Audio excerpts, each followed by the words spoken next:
오늘 말씀 제목이 하나님의 은혜로 주신 축복입니다. 우리 에베소 지역은 지금으로 말하면 이제 튀르키예라는 그 지역의 가장 큰 항구 도시였습니다. 그 현장에 우상 숭배가 너무나 많이 심했고 또 최대 우상 신전이 있었던 그런 도시였습니다. 그러다 보니 우상을 만들어 판매하는 그 일들로 먹고 사는 사람들이 많이 있었던 겁니다. 그 현장에 바울이 3년간 머무르며 세웠던 교회가 에베소 교회입니다. 두란노 서원에서 많은 제자들을 세워서 아시아에 사는 모든 사람들에게 복음을 전달했던 중요한 응답을 받았던 겁니다. 그래서 우리 에베소서를 통해서 그 현장에 다른 복음이 아닌 오직 그리스도, 오직 복음만을 전달하며 또 그 부분을 통해 하나 되어지는 이 응답을 누릴 수 있도록 중요한 부분들을 전달했던 겁니다. 그래서 이번 한 주간 이 부분들 말씀 조금 언약으로 붙잡으시면서 우리 에베소서를 통해 주셨던 중요한 언약들이 우리의 삶을 통해 날마다 누려질 수 있는 한 주간이 되어졌으면 합니다. 먼저 첫 번째로 하나님이 우리에게 주신 가장 중요한 축복과 응답이 있다면 바로 구원의 축복입니다. 사실 우리는 이 부분만 현장을 통해 누릴 수 있으면 되거든요. 이 속에 모든 게 다 들어 있습니다. 우리가 누려야 될 축복들이 복잡하고 어려운 게 아닙니다. 우리가 있는 현장에서 문제와 어려움을 만난다. 우린 이것만 확인하고 누리면 되거든요. 이 속에 모든 게 다 들어 있습니다. 그러면 우리가 받은 구원의 축복이 뭐냐? 우리 에베소서 1장 3절 4절 말씀 보면 우리를 우연히 내게 구원의 축복을 주신 것이 아니라 내게 이미 구원을 주시기로 창세전에 그리스도 안에서 선택을 받은 게 내가 받은 구원의 축복입니다. 그래서 우리는 다른 것으로 구원을 받은 게 아니라 에베소서 1장 7절에도 나오거든요. 그리스도의 피로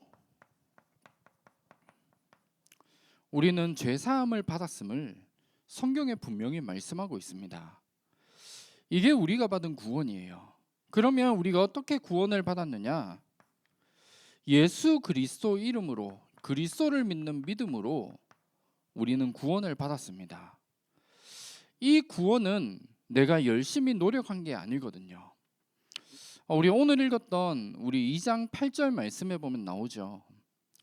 내가 받은 구원은 내가 뭔가를 노력하고 열심히 해서 받은 게 아닙니다. 구원은 행위에서 난 것이 아니니 말씀하고 있잖아요.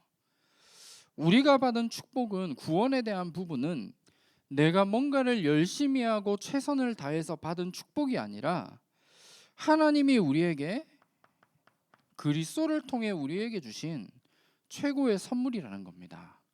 이걸 에베소서 2장 8절에 말씀하고 있는 겁니다.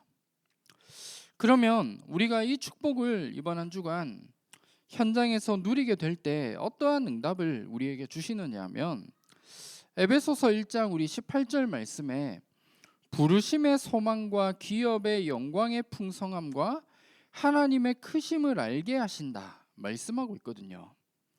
한 주간 내가 받은 구원의 축복을 우리는 누리기만 하면 됩니다. 이게 우리의 가장 중요한 정체성이거든요. 이 사실만 내가 놓치지 않으면 되는 겁니다. 내게 어떠한 문제와 어려움이 와도 하나님이 나에게 주신 구원에 대한 축복이 흔들리지 않고 매 순간 내가 누려질 수 있다면 사실 다 끝나는 겁니다. 그래서 우리에게 가장 먼저 주신 구원의 축복을 날마다 우리가 누릴 수 있는 이 응답을 우리는 받아야 됩니다. 특별히 우리 렘넌트들도 흔들리지 말고 이 부분만 누리면 되는 것 같아요. 사탄은 우리에게 다른 것으로 속이는 게 아닙니다.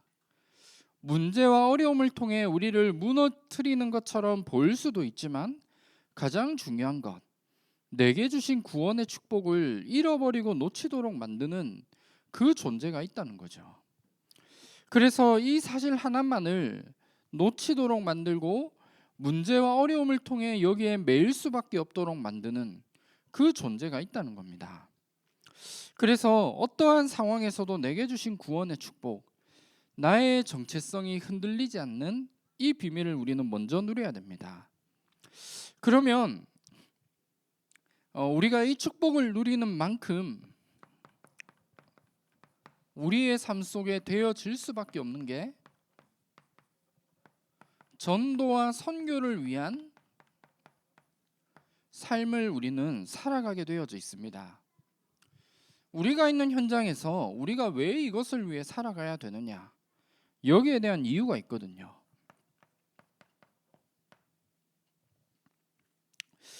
사실 우리의 인생을 내가 되돌아보면 우리도 또한 여기에 있었거든요.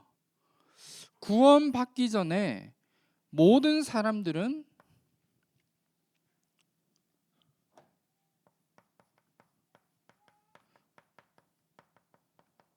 영이 죽은 상태 속에 살아갈 수밖에 없었습니다. 에베소서 2장 1절에 분명히 말하고 있거든요. 죄와 허물로 죽었다 말씀하고 있습니다.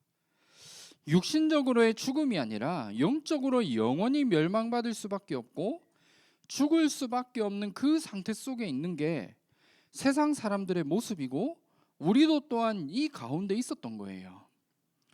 그래서 현장에 있는 모든 사람들이 아무리 잘 먹고 잘 살고 많은 것을 가진다 하더라도 결국 이 부분 속에 있기 때문에 아무리 성공을 하고 잘 먹고 잘 살아도 진짜 성공은 아니다는 거죠. 그래서 여기에서 영이 죽은 상태 가운데 인생을 살아가기 때문에 결국은 아무리 성공을 해도 소용이 없는 겁니다. 그리고 에베소서 2장 2절 말씀 보면 영이 죽어 있을 뿐만 아니라 사단의 종노릇을 모든 사람들이 인생을 살아가고 있거든요. 에베소서 2장 2절에 말씀하고 있죠. 세상 풍조를 따르고 공중 권세 잡은 자, 사탄을 따라갈 수밖에 없는 게 모든 사람들의 인생인 겁니다. 이건 예외가 없어요. 남녀노소를 불문하고 하나님을 만나지 못한 모든 사람들은 내가 열심히 살아가는 게 사탄의 종노릇을 하는 거예요. 그 결과로 에베소서 2장 3절에 본질상 진노의 자녀로 살아갈 수밖에 없다 말씀하고 있죠. 결국 저주와 재앙 가운데 모든 사람들이 인생을 살아가게 된다는 겁니다. 이런 가운데 모든 사람들이 살아가고 있기 때문에 여기에서 빠져나올 수 있는 유일한 답, 오직 그리스도, 오직 복음만을 우리는 전달해야 되는 겁니다. 그래서 우리가 이 사실을 볼 수 있는 나 자신이 눈이 먼저 열려져야 돼요. 한 번씩 전달 드렸던 부분이죠. 현장에 있는 모든 사람들에게 배고픔이 보여져야 내가 음식을 전달할 수 있잖아요. 그렇죠? 현장에 있는 사람들이 나보다 배가 더 부른 것처럼 보인다. 내게 있는 음식과 먹을 것을 전달할 수가 없는 겁니다. 현장은 분명히 이런 가운데 있는데 이 사실을 볼 수 있는 눈이 없기 때문에 복음을 전달할 수가 없는 겁니다. 그래서 우리에게 이 부분들이 날마다 보여지고 확인되어져야 돼요. 이게 어디에서 나오게 되느냐? 결국 내가 구원의 축복을 내가 확인하고 누리는 만큼 내 정체성이 분명하게 확인되어지고 보여지는 만큼이 눈이 열려지게 되어져 있는 겁니다. 그래서 우리가 이 부분을 가지고 이번 한 주간 전도와 선교의 축복을 감당하는 한 주간이 되어졌으면 합니다. 이스라엘 백성들이 왜 실패를 당할 수밖에 없었느냐? 여기에 대한 이유가 한 가지밖에 없거든요. 전도와 선교를 놓쳤기 때문이죠. 그 가운데 전도와 선교를 회복하기 위해서 하나님이 선택한 사람 중 한 사람이 바로 이방인이었던 바울이라는 사람입니다. 이 부분을 에베소서 3장 1절에 말씀하고 있습니다. 하나님은 그 바울에게 은혜를 주시고 사실 이 바울에게 모든 축복을 다 주셨거든요. 왜 하나님이 바울에게 이 축복을 주셨느냐? 이유는 한 가지입니다. 에베소서 3장 우리 8절에서 10절에 말씀하고 있거든요. 왜 바울에게 최고의 모든 축복을 다 주셨느냐? 그 이유는 다른 게 아닙니다. 이것 때문이거든요. 하나님이 주신 축복을 가지고 네가 이방인들 앞에서 또 왕들 앞에서 복음을 전해야 될 택한 나의 그릇으로 부르셨기 때문에 내게 주셨던 이 축복으로 전도와 선교의 사명을 감당하도록 하나님은 주신 겁니다.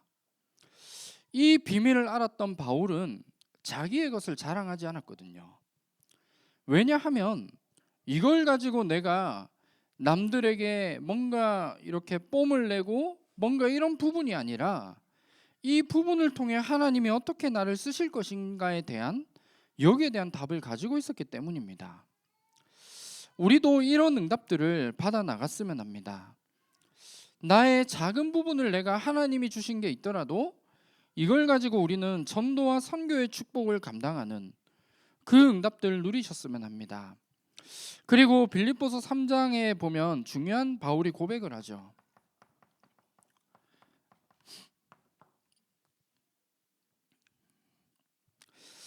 남들은 부러워했던 부분입니다. 바울이 가지고 있었던 축복을 얻기 위해서 열심히 달려갔거든요. 그런데 빌립보서 3장에 어떠한 고백을 하게 되느냐? 자기의 모든 배경 다 배설물이다. 이렇게 여길 만큼 이 부분이 분명하게 바울에겐 있었던 겁니다. 이 축복들 가지고 한 주간 오직 그리스도를 많은 사람들에게 전달하는 전도와 선교의 사명 감당하시길 바랍니다. 에베소서 우리 3장 14절에서 19절에 보면 중요한 말씀이 나오죠. 하늘과 땅에 있는 모든 족속에게 주신 이름이 그리스도임을 말씀하고 있습니다. 우리는 이 그리스도를 전달하는 전도와 선교 속에 내가 서 있어야 돼요. 내가 이 비밀을 놓치면 어떻게 되느냐? 우리 성경에서 말씀하고 있죠. 노예가 됩니다. 그리고 포로가 되고 속국이 될 수밖에 없거든요. 물론 우리나라가 지금 당장 포로로 끌려가고 이렇게 한다는 게 아니라 사단에게 완전히 우리의 후대들이 영적인 노예가 되고 포로가 되고 속국이 될 수밖에 없는 그곳으로 갈 수밖에 없는 것 같아요. 그래서 우리가 전도와 선교를 왜 해야 되느냐? 우리 후대들을 지키고 살리기 위해서, 이걸 위해서라도 우리는 이 길에 서 있어야 됩니다. 하나님이 나에게 주신 모든 축복을 가지고 정말 현장에 있는 모든 사람들이 아무리 잘 살아가고 많은 것을 가진다 하더라도 영적으로 죽은 상태구나. 사탄의 종노릇을 할 수밖에 없고 저주와 재앙 가운데 있을 수밖에 없다라는 사실에 대한 눈이 내게 먼저 열려져야 되고, 이 부분이 내게 보여지면 보여질수록 나는 전도와 선교를 위해 살아야겠다. 이게 우리가 날마다 확인되어져야 되거든요. 하나님이 원하시는 이 부분이 이겁니다. 그래서 이번 한 주간 나의 정체성 흔들리지 마시고 정말 전도와 선교를 위한 삶 살아가시길 바랍니다. 많은 게 필요한 게 아니거든요. 여기에 우리는 조금만 방향을 맞추기만 하면 됩니다. 전도와 선교 내 열심으로 되는 게 아니거든요. 하나님이 하실 일입니다. 하나님이 하시는 역사가 이 속에 들어있거든요. 그러면 우리가 해야 될 건 뭐냐? 나의 인생의 여정과 나의 모든 삶이 하나님이 지금도 이루어가고 계시는 전도와 선교 속에 내 인생을 집어넣는 거예요. 그때 하나님이 나를 쓰실 수밖에 없는 겁니다. 내가 왜 경제 축복을 받아야 되고 왜 성공해야 되느냐? 이유가 다른 게 아니거든요. 하나님이 원하시는 전도와 선교의 축복, 하나님이 주신 것으로 이걸 내가 감당해야 되기 때문에 좋은 대학에 들어가야 될 이유가 있고 내가 좋은 곳에 취업해야 될 이유가 이 속에 들어있는 거예요. 우리 랩런트들이 이 언약들 좀 붙잡았으면 합니다. 내가 왜 공부해야 되고 내가 왜 성공해야 되느냐? 전도와 선교하기 위해서예요. 여기에 대해 답을 내가 내는 만큼 하나님이 여러분들의 인생을 인도하시고 축복 주실 수밖에 없는 겁니다. 그러면 마지막 세 번째로 내가 전도와 선교를 위한 삶을 살아가야 되잖아요. 지금 당장 어떻게 할 것이냐? 이게 너무 중요하겠죠. 내가 다른 것을 하는 게 아닙니다.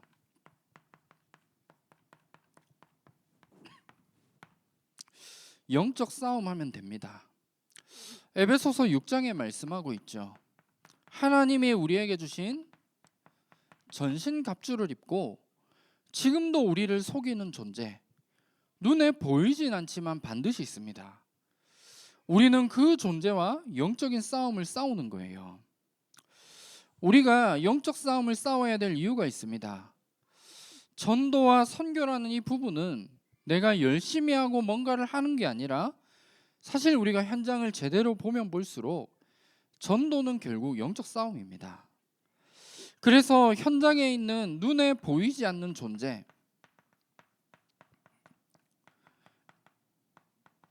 이 존재에게 더 이상 속지 않고 우리는 영적인 싸움을 싸우는 거예요. 이 존재가 지금도 성경에서만 말씀하고 있는 부분이 있죠. 마귀가 간계를 사용하여 우리를 속이고 공격하고 있습니다. 간계라는 말을 좀 다른 말로 하면 간사한 꾀를 이용해서 우리를 속이거든요. 그리고 우리 성경에 분명히 약속하고 있습니다. 통치자들과 권세자들과 어두움의 세상 주관자들, 악의 영들을 이용해서 우리를 공격하고 있다 말씀하고 있잖아요. 이 말이 무슨 말이냐 하면 우리 현장에 있는 모든 정치와 모든 사회와 문화를 가지고 거기에 있는 모든 지도자들을 통해 복음을 막고 전도 선교 하나를 막기 위해서 모든 사람들이 지금 원네스 되어지고 있습니다. 이 부분을 우리가 알고 현장의 영적 싸움 싸워야 됩니다. 그리고 모든 일을 행한 후에 넘어지게 만드는 이 존재가 지금도 있다는 거예요. 그리고 우리에게 순간순간 불화살을 우리에게 쏩니다.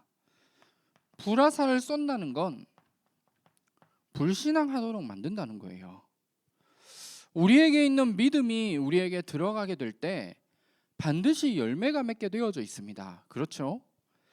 그런데 우리에게 불신앙이 계속 내 생각과 마음에 들어오게 된다. 이것도 또한 열매 맺게 되어 있거든요. 사단은 우리가 가랑비에 옷을 젖는 것처럼 지금은 크게 안 와닿는 부분일 수 있습니다.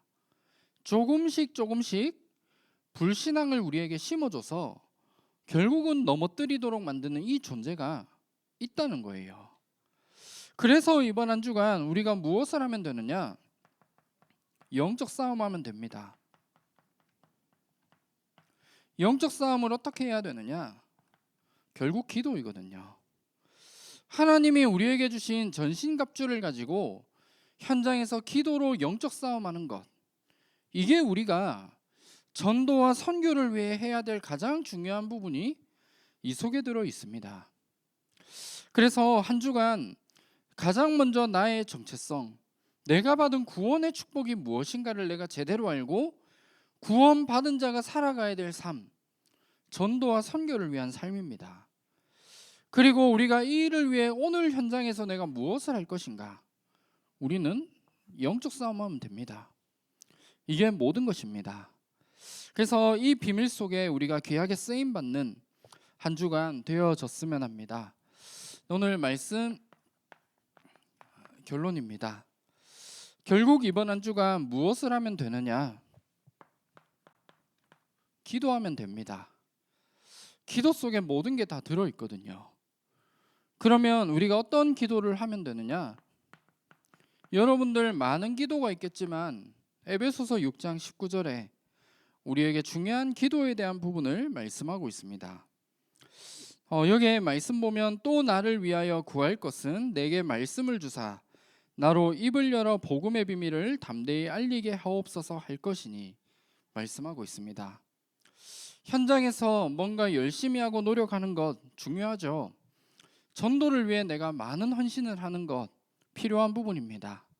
근데 우리에게 가장 먼저 필요한 게 뭐냐? 기도하는 겁니다. 내가 가지고 있는 이 복음의 비밀이 내 주위에 있는 모든 사람들에게 전달할 수 있도록. 그런데 이것도 내 열심이 아니거든요. 내가 어떻게 전달을 해야 된다, 이게 아니라 나로 하나님이 입을 열어 복음의 비밀을 전달되어질 수밖에 없는 그 시간표를 내가 달라고 기도하는 겁니다. 이게 우리가 가져야 될 가장 중요한 비밀입니다. 그래서 이번 한 주간 이 세 가지 부분들 한 주간 붙잡으시고 정말 우리의 인생이 전도와 선교를 위해 살아가는 한 주간의 응답 누리셨으면 합니다. 이 부분들이 되지 않는다면 현장이 죽는 것 당연한 거죠. 우리가 있는 현장이 복음이 선포되어지지 않으므로 황금어장이 될 수밖에 없고 사각지대와 재앙지대가 될 수밖에 없는 겁니다. 그런데 그거는 우리가 모르겠고 더 중요한 게 뭐냐? 우리의 후대들을 위해서 내가 전도와 선교의 흐름 속에 있어야 돼요. 이게 우리의 후대들이 있는 현장에서 우리 후대들을 지킬 수 있는 가장 중요한 비밀이 이 속에 들어 있습니다. 그래서 우리가 계속 기도하고 있잖아요. 세 가지 시대에 열어나가야 됩니다. 금토일 시대에 우리가 해야 될 이유가 있거든요. 그리고 우리가 세 가지 뜰의 응답 받아야 될 이유가 있는 겁니다. 그리고 이 일을 위해 묵상 시대 열어야 될 이유가 있잖아요. 이게 우리가 있는 모든 현장에서 일어날 수 있도록 만들어야 됩니다. 그래서 다시는 우리의 후대들이 노예가 되고 포로가 되고 속국이 되는 이 시대를 완전히 막을 수 있는 전도 운동 속에 한 주간 쓰임받는 모든 전도자분들 되시기를 주님의 이름으로 축원합니다. 네, 기도하겠습니다. 하나님 감사합니다. 하나님의 은혜로 내게 주신 구원의 비밀을 날마다 누리게 하시며 이 비밀 속에서 정말 우리에게 주신 사명인 전도와 선교의 사명을 감당하며 어떠한 현장 속에서도 영적인 싸움을 싸워나가는 한 주간이 될 수 있도록 인도하여 주시옵소서. 살아계신 주 예수 그리스도 이름으로 기도합니다. 아멘.